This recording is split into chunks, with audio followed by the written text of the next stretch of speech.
निलेश लंके आज उमेदवारी अर्ज दाखल करणार। मावळीय पदाधिकाऱ्यांच्या उपस्थितीमध्ये भरणार अर्ज। दक्षिण नगरमध्ये लंके विरुद्ध सुचे विखे पाटील लढत।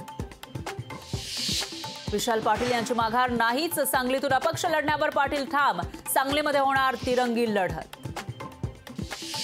मुख्यमंत्री शिंदेसह दोन्ही उपमुख्यमंत्री बुलढाणा दौऱ्यावर।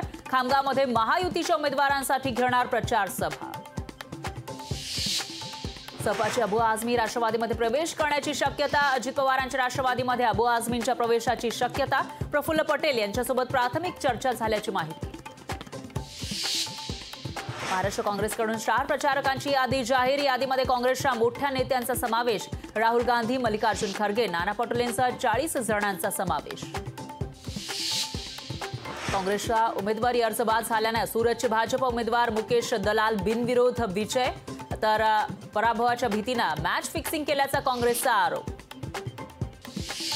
पंतप्रधान मोदींविरोधात काँग्रेसचा आक्रमक। आक्षेपार्ह विधानाबाबत काँग्रेसकडून निवडणूक आयोगाकडे तक्रार दाखल। ठोस कारवाई करण्याची मागणी। मुंबई पुणे एक्सप्रेसवेवर 2 तासांचा ट्रॅफिक मेगा ब्लॉक। दुपारी 12 ते 2 दरम्यान वाहतूक बंद राहणार। वाहन चालकांना पर्यायी मार्गाचा अवलंब करण्याच्या सूचना। धारवाड हत्येचा तपास सीबीआयकडे। खटल्याचा जलद गतीने निकाल लागण्यासाठी विशेष न्यायालय स्थापन करण्याची कर्नाटकचे मुख्यमंत्री सिद्धरामय्या यांची घोषणा। मुंबईकरांना वीज दरवाढीचा शॉक। अदानी वीज कंपनीची वीज महागली। मे महिन्यापासून प्रति युनिट 70 पैसे ते ₹1.70 वाढ होणार।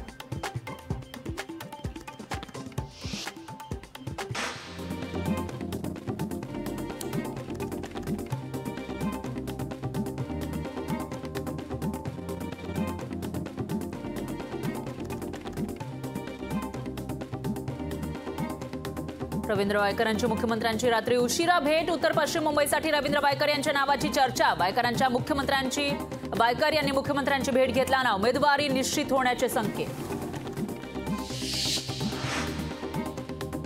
डोंबिवलीमधील मराठा वैश्य समाजाचा महायुतीला पाठिंबा। खासदार श्रीकांत शिंदेंना दिला पाठिंबा। श्रीकांत शिंदेंची हॅट्रिक पूर्ण करण्याचा दिला शब्द। बारामतीमध्ये अपक्षाच्या तुतारी चिन्हावरून वाद। अपक्षाला दिलेल्या चिन्हावर शरद पवार गटाचा आक्षेप, तर राष्ट्रवादी शरदचंद्र पवार पक्षाकडून निवडणूक आयोगाकडे तक्रार। बारामती लोकसभेच्या मैदानामध्ये 38 उमेदवार। अर्ज माघारीच्या शेवटच्या दिवशी 8 जणांची माघार, तर सुप्रिया सुळे, सुनेत्रा पवार यांच्यासह अनेक संघटना अपक्ष निवडणूक लढणार। लोकसभेच्या दुसऱ्या टप्प्यामध्ये मत टक्का वाढवण्यासाठी खबरदारी। निवडणूक आयोगाकडून विशेष कृती गटाची स्थापना। पहिल्या टप्प्यामध्ये 2019च्या तुलनेत 5% कमी मतदान। जानेवारी ते एप्रिल 2023 दरम्यान नोंदणी झालेल्या राज्यातील 212 गृहप्रकल्पांबाबत महारेरा साशंक। त्रैमासिक अहवाल वेबसाईटवर उपलब्ध नसल्याचं उघड। मुंबई विमानतळावरून गेल्या आर्थिक वर्षामध्ये 5 कोटी जणांचा प्रवास। इतर वर्षाच्या तुलनेमध्ये प्रवासी संख्येत 16% वाढ। झाडांची छाटणी करण्यासाठी पालिकेतर्फे व्यापक मोहीम सुरू। मुंबईतील 22,000 झाडांची छाटणी पूर्ण, तर झाडांच्या छाटणीसाठी 4,909 आस्थापनांना नोटीस। मुंबईत बांधकामांबाबत लवकरच नियमावली। रात्रीच्या वेळी यंत्रांच्या आवाजाने नागरिक त्रस्त। समिती स्थापन करण्याचे पालिका आयुक्तांचे संकेत। अमिताभ बच्चन यांनी अलिबागमध्ये खरेदी केली 10 कोटींची जमीन। अलिबाग नजीक मुनवली गावात खरेदी केली 10,000 चौरस फूट आकारमानाचा भूखंड। कॅन्डिडेट्स बुद्धिबळ स्पर्धेमध्ये गुकेशचा ऐतिहासिक विजय। कॅन्डिडेट स्पर्धेचे जेतेपद मिळवणारा गुकेश ठरला सर्वात युवा बुद्धिबळपटू।